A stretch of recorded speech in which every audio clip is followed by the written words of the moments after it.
Indrajit study point में आप सभी का स्वागत है। हम पढ़ रहे हैं एनसीईआरटी क्लास 11 अध्याय 11 आधुनिकीकरण के रास्ते भाग 8।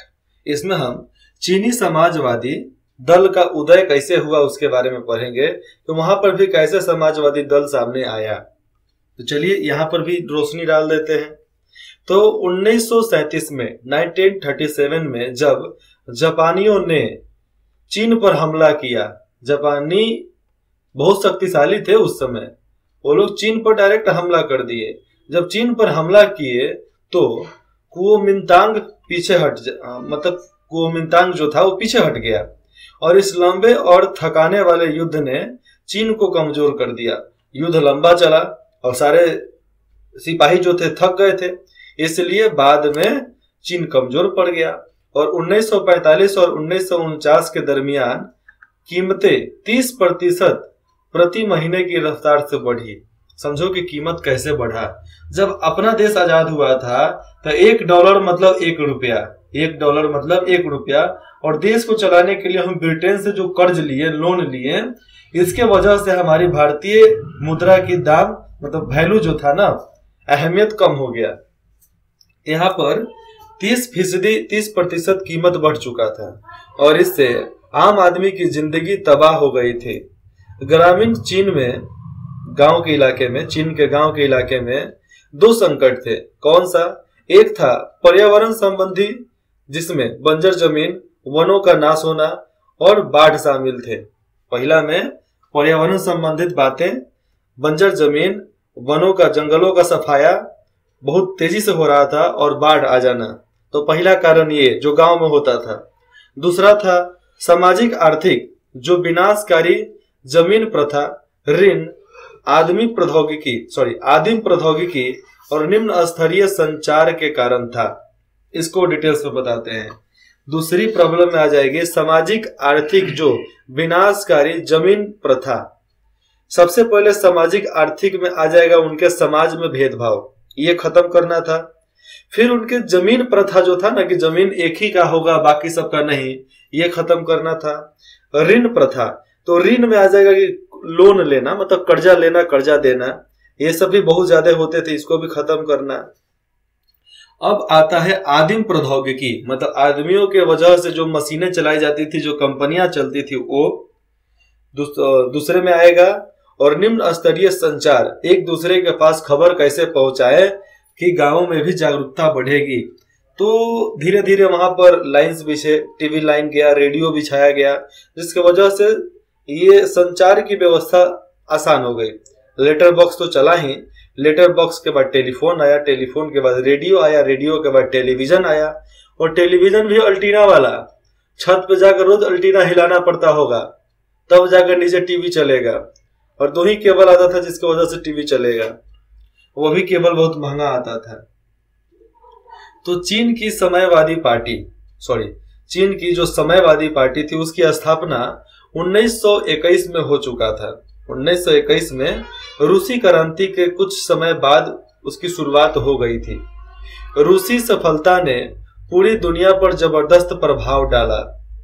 चीन वाले ने रूस पर जो जीत हासिल किया, जिसके वजह से दुनिया पर जबरदस्त, लेकिन यहाँ पर जबरदस्त भी बोला जा सकता है, तो जबरदस्त प्रभाव डाला। लेनिन किसी का नाम हो सकता है, नाम ही समझकर चलते हैं आगे।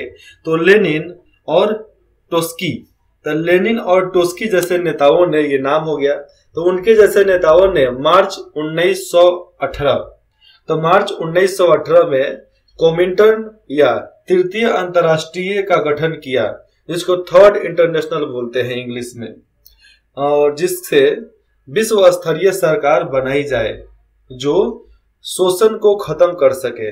मतलब एक विश्व स्तरीय इंटरनेशनल लेवल का एक संगठन बनाया जाए जिसके वजह से शोषण, भुखमरी, पर्यावरण, हर चीज पर कंट्रोल किया जा सके। आगे देखते हैं कोमिंटर्न और सोवियत संघ। तो कोमिंटर्न और सोवियत संघ ने दुनिया भर में समयवादी पार्टियों का समर्थन किया, और सबकी बात यहाँ पर करेंगे तो उनकी परंपरागत मार्क्सवादी समझ थी कि क्रांति जो थी ना, शहरी इलाकों में मजबूत वर्ग के जरिए ही आएगी। मतलब उनका विचार अलग था कि जो भी क्रांति आएगी शहर में जो मजबूत वर्ग है उनके वजह से ही आ सकती है। शुरू में विभिन्न देशों के लोग इससे बहुत आकर्षित हुए, लेकिन जल्द ही यह सोवियत यूनियन के स्वार्थ का हथियार बन गए। क्या बन गए? सोवियत यूनियन के स्वार्थ जो था ना उसके हथियार बन गए और 1943 में इसे खत्म कर दिया गया। माओ त्से-तुंग, तो माओ त्से-तुंग जिसका जीवन काल 1893 से 1976 था, तो उन्होंने जेसीसीपी के प्रमुख नेता के रूप में उभरे। क्रांति के कार्यक्रम को किसानों पर आधारित करते हुए एक अलग रास्ता चुना और उनकी सफलता से चीनी साम्यवादी पार्टी का शक्तिशाली राजनीतिक ताकत बननी। यहाँ पर समझना, फिर से मैं बताता हूँ रोक कर, कि उनकी सफलता से चीनी साम्यवादी पार्टी जो था ना एक शक्तिशाली राजनीतिक ताकत बनी, जिसने अंततः कुओमिंतांग पर जीत हासिल किया। और कुओमिंतांग पर जीतने के बाद आगे की बात यहाँ पर है कि माओ त्से-तुंग के अमूल परिवर्तनवादी तौर तरीके जो था, उनका नया तौर तरीका, तो उसको यहाँ पर नाम है जियांगसी, तो जियांगसी में देखा जा सकता है। यहाँ पहाड़ों में 1928 से लेकर 1934 के बीच उन्होंने कुओमिंतांग के हमलों से सुरक्षित शिविर लगाए थे, ऐसा शिविर कि जहां पर कोई हमला जल्दी ना कर सके। मजबूत किसान परिषद जिसको सोवियत का गठन किया गया, जहां से सोवियत का गठन हो सका, और जमीन पर कब्जा, पुनर्परिवर्तन के साथ एकीकरण हुआ था कि फिर से हम शुरुआत कर रहे हैं तो सबको ले लो और फिर इसको बांटो। दूसरे नेताओं से हटकर माओ ने आजाद सरकार और सेना पर जोर दिया कि आजाद सरकार हो और सेना पर हम जोर देकर रखेंगे, सेना को बढ़ाकर रखेंगे। वे महिलाओं की समस्याओं से अवगत थे कि भैया महिलाओं की क्या क्या समस्याएं हैं, और उन्होंने ग्रामीण महिला संघ को उभरने में प्रोत्साहन दिया कि भैया आप थोड़ा ठीक तरीके से आगे बढ़ो। उन्होंने शादी के नए कानून बनाए, जिसमें आयोजित शादियां और शादी के समझौते, एक शादी का नया कानून बना जिसमें शादियों और शादी के समझौते, खरीदने और बेचने पर रोक लगा दी गई। जो शादी में लेन देन होता था उस पर वो लोग रोक लगा दिया गया, रोक लग गई पूरे बढ़िया तरीके से, और तलाक को आसान बना दिया गया। शादी का समझौता जो था उसको लेने और बेचने, खरीदने बेचने पर रोक लगा दी गई, और तलाक को बहुत आसान बना दिया गया। तुमको तलाक लेना है, तुमको तलाक लेना, जाओ कोर्ट, तलाक ले लो, भागो यहाँ से। तो इस तरह का व्यवस्था वहां पर कर दिया गया था। और क्यों किया गया वो हमारे सनातन धर्म में नहीं आता, इसलिए कोई जानने की जरूरत नहीं है। 1930 में जुनऊ में किए गए एक सर्वेक्षण हुआ था वहां पे, उसमें माओ त्से-तुंग ने नमक और सोयाबीन जैसी रोजमर्रा की वस्तुएं, स्थानीय संगठनों की तुलनात्मक मजबूतियां, छोटे व्यापारियों और दस्तकारों, लोहारों, वेश्याओं, धार्मिक संगठनों की मजबूतियां, इन सब का प्रशिक्षण किया ताकि शोषण के अलग अलग स्तरों को समझा जा सके कि कैसे कैसे किधर किधर से समाज में शोषण चल रहा है। उन्होंने ऐसे आंकड़े इकट्ठे किए कि इतने किसानों ने अपने बच्चों को बेचा है और इसके लिए उन्हें कितने पैसे मिले हैं, इन सब का लेखा जोखा किया। लड़के 100 से 200 युआन पर बिकते थे, लेकिन लड़कियों की बिक्री के कोई उदाहरण यहाँ पर नहीं मिलते कि लड़की वो कितने पर बेचा जाता होगा, क्योंकि जरूरत मजदूरों की थी, लैंगिक शोषण की नहीं। इसलिए लड़कियों को नहीं बेचा गया, केवल लड़कों को बेचा गया।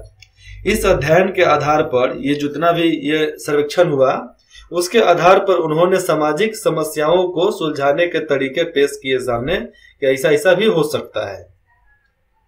ये सामने तस्वीर देख लो, ये शहर थे उस समय मकांग नदी, यूनान और क्वासिक, इधर है जूचिन, ताइवान, यहाँ पर आ जाएगा यांगसी नदी, ये पूरा इलाका चीन का है, ये तो आप जानते हो। यूनान, पेकिंग, पीत नदी, तो ये सब पूरा चाइना का ही यहाँ पर मतलब मैप दिया गया है। ये बर्मा है। बर्मा आपको कहाँ पड़ेगा? भारत के बॉर्डर पे पड़ेगा बर्मा। तो जम्मू कश्मीर में आपको बर्मा देखने को मिलेगा। जाओ, बर्मा घूमने वाला जगह है। ऐसे बर्मा देखोगे तो भारत में ही है, पूरे तरीके से भारत में ही है, लेकिन चाइना बॉर्डर पे बर्मा है। और बर्मा बहुत अच्छा टूरिस्ट प्लेस है, घूमने लायक। वहां पे जो कम्युनिस्ट पार्टी थी, तो कम्युनिस्टों की सोवियत की कुओमिंतांग, ये किसी का नाम है, तो उनके द्वारा नाकेबंदी ने पार्टी को दूसरा आधार ढूंढने पर मजबूर कर दिया था कि दूसरा कुछ तो ढूंढो, एक रास्ते पर क्या चलना है, एक और रास्ता ढूंढो। इसके चलते उन्हें लॉन्ग मार्च पर जाना पड़ा, मतलब बहुत लंबी दूरी पर जाना पड़ा, जो कि सांगसी तक 6000 मील का मुश्किल सफर था। बहुत लंबा दूरी था लेकिन मुश्किल सफर था, लेकिन उतना भी मुश्किल नहीं हो कि नामुमकिन सा लगे। ये अड्डे यानान में उन्होंने युद्ध सामंतवाद, जिसको लोग इंग्लिश में वार लॉर्डिज्म को खत्म करने, भूमि सुधार लागू करने और विदेशी साम्राज्यवाद से लड़ने के कार्य को आगे बढ़ाया वहां पर जाकर, और इससे उन्हें मजबूत सामाजिक आधार मिला। युद्ध के मुश्किल सालों में समाजवादियों और कुओमिंतांग ने मिलकर काम किया, लेकिन युद्ध खत्म हो जाने के बाद समयवादी सत्ता में आ गए। अगर युद्ध खत्म हो गया बाद में, तो समयवादी बाद में सत्ता में आ गए और कुओमिंतांग की हार हो गई। समयवादी सत्ता में आए और जो वहां के कुओमिंतांग थे उनकी हार हो गई, उनको हटा दिया गया। ये सामने आप तस्वीर देख सकते हो कि कैमरा में चित्र ये कैप्चर किया गया। ये लॉन्ग मार्च पर सैनिकों द्वारा बंजर भूमि को कृषि योग्य बनाते हुए दिखाया गया है कि बंजर जमीन को भी वो खेती करने लायक बना दिए। ये लॉन्ग मार्च का इलाका है। कहाँ से शुरू हुआ था ये तो पूरा नहीं बताया जाता है, लेकिन यहाँ से यहाँ, फिर यहाँ से घूमते घूमते फिर यहाँ से यहाँ, इतना दूर तक यात्रा किया गया, करीबन 6000 मील का। 6000 मील मतलब कितना किलोमीटर? 9000 किलोमीटर की दूरी तय की गई थी। और यहाँ पर 4000 किलोमीटर कोई चल दे रहा है तो उनको महारत थोड़े मिल जाएगा। नए जनवाद की स्थापना 1949 से लेकर 1965 के बीच में क्या हुआ था उसके बारे में, ठीक है। तो पीपुल्स रिपब्लिक फॉर चाइना की सरकार, पीपुल्स रिपब्लिक फॉर चाइना की सरकार 1949 में कायम हुई। 1949 में एक सरकार बनी। यह नए लोकतंत्र के सिद्धांत पर आधारित थी। नया लोकतंत्र जो उस समय बना उसी पर यह सरकार चल रही थी। तो सर्वहारा की तानाशाही, तो स्टार जो दिया गया ना, तो यह शब्द, ये जो सर्वहारा की तानाशाही है, यह शब्द कार्यमार्ग द्वारा प्रयोग किया गया था, जिसमें यह बल दिया गया था कि अमीर वर्ग की दमनकारी सरकार को श्रमिक वर्ग की क्रांतिकारी सरकार प्रतिस्थापत्य पर चाहे प्रतिस्थापत्य कर देगी। और यह मौजूदा अर्थ जो था ना, तो अर्थ में अधिनायक तंत्र नहीं होगा उस समय वहां पे। तो कुछ उनका अलग सोच था, अलग करना चाहते थे कि जिसे कायम करने का दावा सोवियत संघ का था, कि सोवियत संघ बोलता था कि हमने ही कायम किया है, और उससे भिन्न नया लोकतंत्र सभी सामाजिक वर्गों का गठबंधन था उस समय। महागठबंधन तो नहीं बोलेंगे क्योंकि यहाँ पर गठबंधन बोला गया है, तो उस समय सामाजिक वर्ग का गठबंधन ही था। अर्थव्यवस्था के मुख्य क्षेत्र सरकार के नियंत्रण में रखे गए कि कोई उसमें ताका झाकी ना करे, और निजी कारखानों और भूस्वामित्व को धीरे धीरे खत्म कर दिया गया। और कारखानों में और निजी जो भूस्वामित्व था उसको भी पूरा तरीका से खत्म कर दिया गया। निजी कारखाना नहीं रहेगा, लेकिन आज भी निजी कारखाना है, लेकिन फिर भी उसमें सरकारी कर्मचारी आते हैं छानबीन करने के लिए। आपका भी जमीन हो तो क्या हो, फिर भी एक बार सर्वेक्षण होता है। धीरे धीरे उसको खत्म कर दिया गया। ये भारत की बात नहीं है, चाइना की बात है कि वहां पर ऐसे काम किए गए थे। चाइना में अगर रोड बनाना है, आपका घर आ गया, आप घर सही हट जाओ, नहीं तो पैसा ले लो, घर तोड़ के हट जाओ, लेकिन हटना तो पक्का है, कंफर्म है कि हटना पड़ेगा। यह कार्यक्रम जो था 1953 तक चला। जब सरकार ने समाजवादी बदलाव का कार्यक्रम शुरू करने की घोषणा की, तब तक ये चला। 1953 तक यही सब चलता रह गया कि निजी कारखानों को खत्म करो, धीमा करो, धीरे धीरे उसका भी खात्मा चाहिए, भू स्वामित्व को खत्म कर दो, जो निजी भू स्वामित्व है, मालिकाना हक किसी एक का क्यों, सबका होना चाहिए। तो ये सब बातें उस समय सरकार के मन में, लोगों के मन में चल रही थी। 1958 में लंबी छलांग वाले आंदोलन की नीति के जरिए देश का तेजी से औद्योगिकरण करने की कोशिश की गई कि चलो जल्दी से अपना काम करते हैं और देश को आगे बढ़ाते हैं। लोगों को अपने घर के पिछवाड़े में, घर के पीछे इस्पात की भट्टी, इस्पात क्या होता है, मतलब जहां पर स्टील पिघलाया जा सके, स्टील बनाया जा सके, तो इस्पात की भट्टी लगाने के लिए प्रोत्साहित किया गया कि अपने घर के पीछे इस्पात का भट्टी लगाओ, लोहा पिघलाओ, लोहा पिघलाकर कंपनी में भेजो। ग्रामीण इलाकों में जाने के बाद वहां पर पीपुलिस और कम्यून्स, यहाँ पर नाम तो सिंपल है कि पीपुलस और कम्यून्स, जहां लोग इकट्ठे जमीन के मालिक थे। मतलब गांव में जाओगे ना तो सारे जमीन के मालिक सारे गांव वाले, ऐसा नहीं कि सभी जमीन का मालिक एक ही बैठा हो, नहीं, सबका मालिक पूरा इलाके के लोग, और मिलजुल कर फसल उगाते थे। शुरू मतलब ऐसे ही वो लोग शुरू किए गए, मिलजुल कर फसल उगाए और जब फसल हो जाता था तो आपस में बांट लेते थे, चाहे बेचने के बाद जो पैसे मिलते थे उसको भी आपस में बांट लेते थे। लेकिन था उस समय कि हर लोग मेहनत करना चाहता था। आज के जमाने में ऐसा कर दिया जाए तो 4 परिवार काम करेगा तो बाकी 6 परिवार सो जाएगा, जाए घर पे, कहेगा बाग तेरे के काम होते होबे कर रहा है तो क्या को टेंशन, पैसा मिल जाएगा, बैठो घर पे आराम से। तो ये सोच के वजह से सारा साम्राज्य भ्रष्ट हो गया, सारा साम्राज्य खत्म हो गया, भाई भाई में झगड़ा हो गया, ज्वाइंट परिवार जो था सब बिखर गया। 1958 तक 26,000 ऐसे समुदाय थे, करीबन 26,000 ऐसे समुदाय थे जो कि कृषक आबादी का 98% था। देश में 98% केवल कृषक आबादी था, खेती बाड़ी करने वाले लोग थे। तो माओ पार्टी द्वारा निर्धारित लक्ष्यों को पाने के लिए जन समुदायों को प्रेरित करने में सफलता इन लोगों को मिला। उनकी चिंता थी समाजवादी व्यक्ति। चिंता क्या था? समाजवादी व्यक्ति बनने की थी। तो भैया हम कब बनेंगे? जिनकी 5 चीजें प्रायः होगी, 5 चीजें उनकी ही होगी। समाजवादी अगर हम बन गए तो 5 चीजें उनकी होगी। जैसे में पैतृक भूमि, बाप के मरने के बाद सारा धन किसका होगा? बेटे का होगा। जनता, फिर जो भी जनता जुड़ा है बेटे का होगा। काम भी बेटे का हो। विज्ञान, तो इस सब को चाहिए कि जो भी हमारे पूर्वज छोड़ के जाए वो हमारे पास ही रहे। जन संपत्ति, आज देखना कि बाप दादा जो कर गए हैं, इसी के वजह से अगले जनरेशन को भी लोग इज्जत देते हैं, लोग सम्मान देते हैं कि भैया चलो उसी खानदान का है।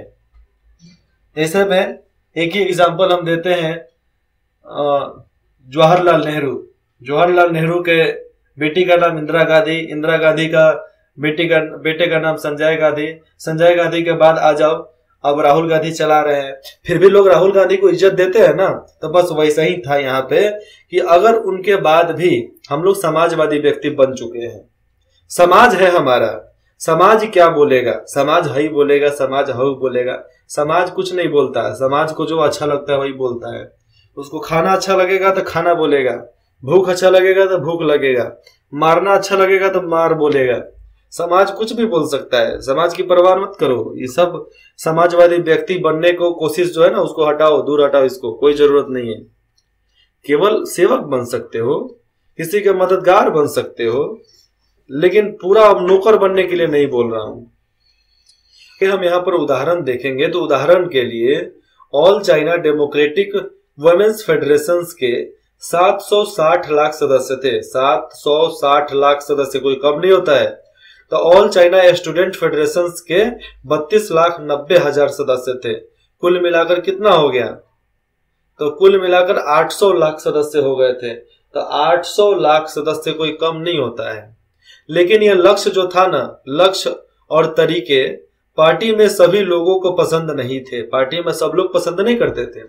1953 से लेकर 1954 में कुछ लोग औद्योगिक संगठन और आर्थिक विकास के तहत ज्यादा ध्यान, यहाँ पर ज्यादा ध्यान देने लगे थे कि कह रहे, मतलब ज्यादा ध्यान देने के लिए कह रहे थे कि ज्यादा ध्यान दो इस पर, आर्थिक विकास पे, प्रौद्योगिकी संगठन बनाने के लिए और आर्थिक विकास पर अब ज्यादा समय दो, यही लोग कहना चाहते थे और कह भी रहे थे। लियू सावोछी, तो लियू सावोछी जिनका जीवन काल 1896 से लेकर 1969 तक था, और तंग सियाओफिंग, कोई नाम है यहाँ पर, तो तंग सियाओफिंग जिसका जीवन काल 1904 से लेकर 1997 तक, तो उन्होंने कम्यून प्रथा को बदलने की कोशिश की। ये जो कम्यून प्रथा थी उसको बदलने की कोशिश की, क्योंकि यह बहुत कुशलता से काम नहीं कर रहा था, बहुत अच्छा से काम नहीं कर रहा था, इसीलिए बदलना जरूरी था।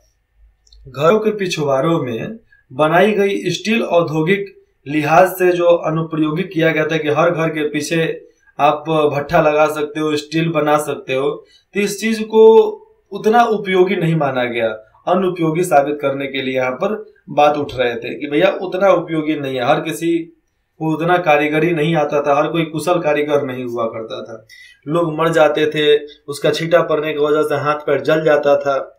ये सब कारण थे उस समय भी, आज भी है। आज भी स्टील कंपनी में लोगों को जूता दिया जाता था, कपड़ा दिया जाता है कि पहनो नहीं तो गोड़ हाथ जल जाएगा, और गलती से एक बुरंदा उड़ कर अगर जूते में फंस गया तो तुरंत का तुरंत जूता खोलना पड़ता है, जूता खोलो पानी में डालो नहीं तो पैर जल जाएगा, और जितना देर निकालने में लगता है तब तक जल भी जाता है। ये कोई आंखों देखी बात तो मैं नहीं बोल रहा हूं, लेकिन ऐसे हमारे घर के लोग काम करते हैं स्टील फैक्ट्री में, चाहे लोहा फैक्ट्री में, तो उनको मालूम है कि कैसे बचा जाना, मतलब कैसे बचा जाए जब लोहा उड़ के आ रहा है। तो जूता बहुत बढ़िया होता है, अगर लोहा उड़ के आता है ना, मारो उसी जूता से जिस तरह फुटबॉल को मारते हैं, जहां से आएगा फिर वहां पर वापिस, और जब रड आता है तो उस समय हटना पड़ता है, नहीं तो वो छेद कर चल जाएगा, बॉडी को डायरेक्ट छेद कर देगा, इतना तेज रड आता है। मशीन में है, कन्वेयर बेल्ट में है, मतलब गर्म हुआ वैसे ही पिघलते आया, ठंडा होते गया, मशीन उसको बनाते गया, तो जब लोहा बन रहा है तो एकदम ढीला होता है, तो उसी फेज में रहता है वो, तो बहुत गोली जैसा चलता है, सट से न जाएगा एकदम, फिर आगे जाएगा तो मतलब सावर चलते रहता है, पानी का झरना, जिसके वजह से ठंडा हो जाता है लोहा, और जो भी गैस बनता है उसको आसमान में भेज दिया जाता है मशीन के वजह से।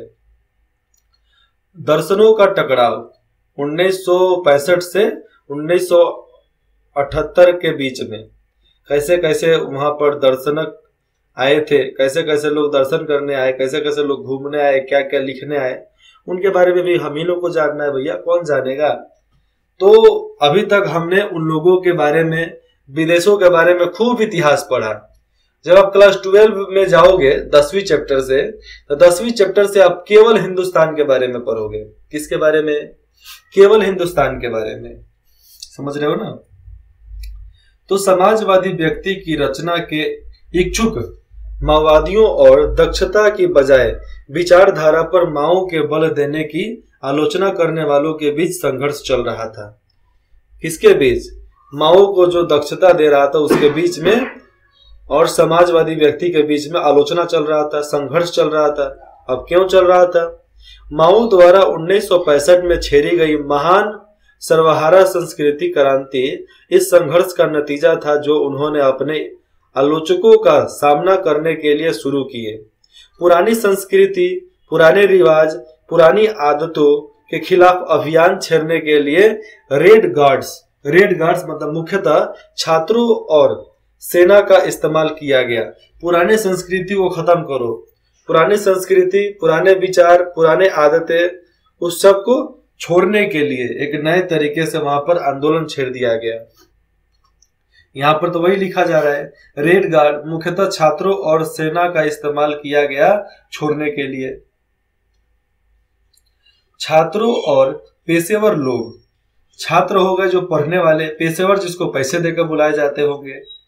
तो छात्रों और पेशेवर लोगों को जनता से ज्ञान हासिल करने के लिए ग्रामीण इलाकों में भेजा गया कि जनता से सीख कराओ कि वो क्या सिखाना चाहती है, गांव गांव जाओ सीख कराओ।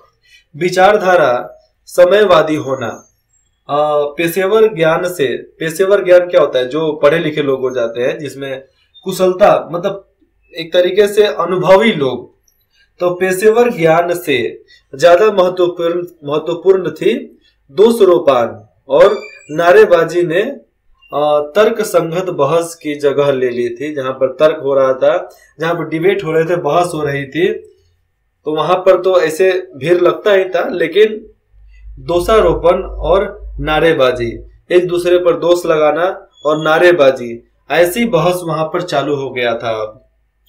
अब स्टूडेंट और सेना जब साथ में मिल जाती है तो एक नया क्रांति तो होगा ही, ये कंफर्म है 100%। सांस्कृतिक क्रांति से खलबली का दौर शुरू हो गया था। सांस्कृतिक क्रांति जो शुरू हुआ उसके वजह से खलबली चालू हो गया था। पार्टी कमजोर हो गई और अर्थव्यवस्था और शिक्षा व्यवस्था में भारी गिरावट आ गया, रुकावट आ गया।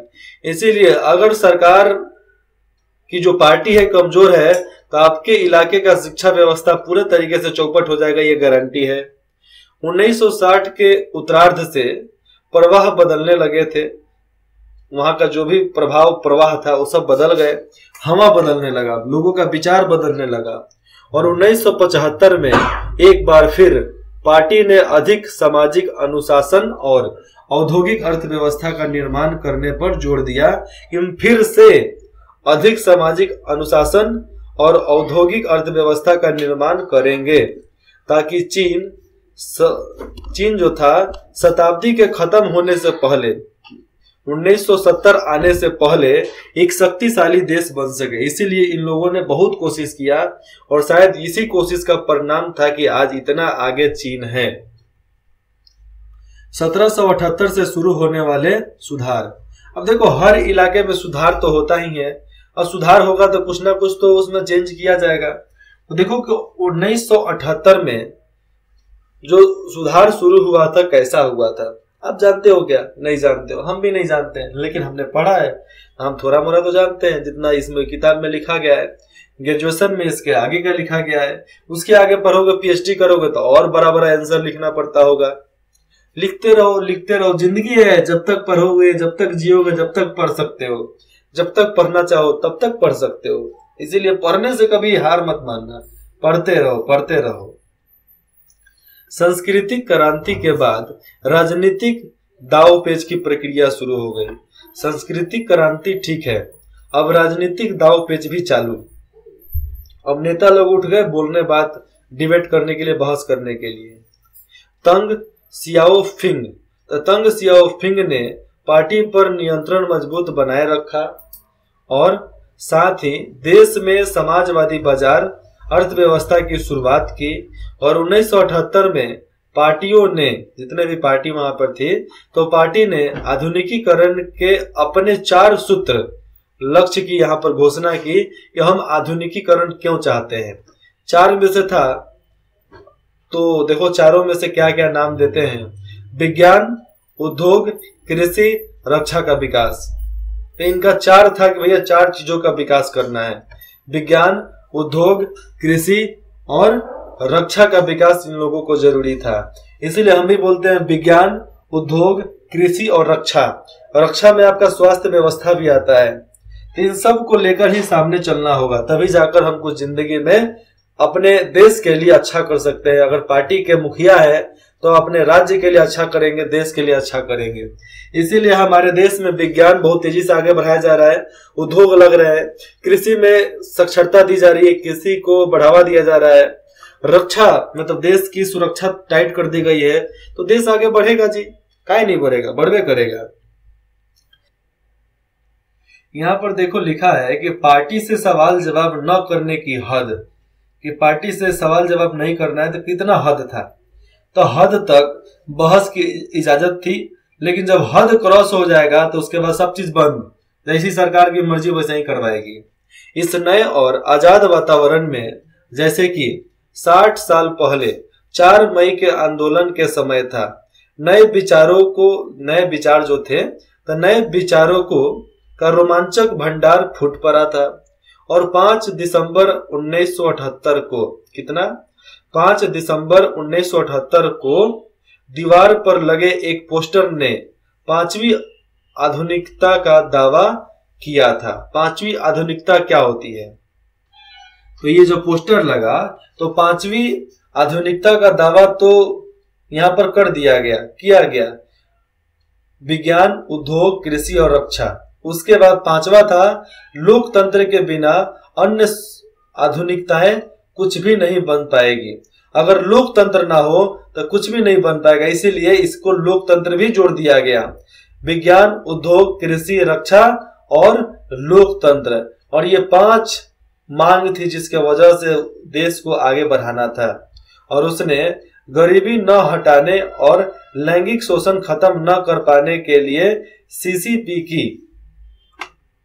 सीसीपी के आंदोलन की आलोचना की।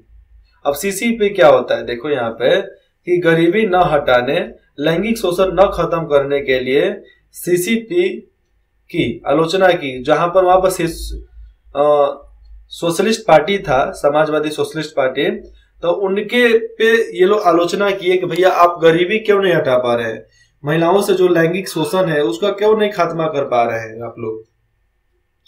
तो इसके लिए उसने पार्टी के अंदर से ही ऐसे दुर्व्यवहारों का उदाहरण पेश किया।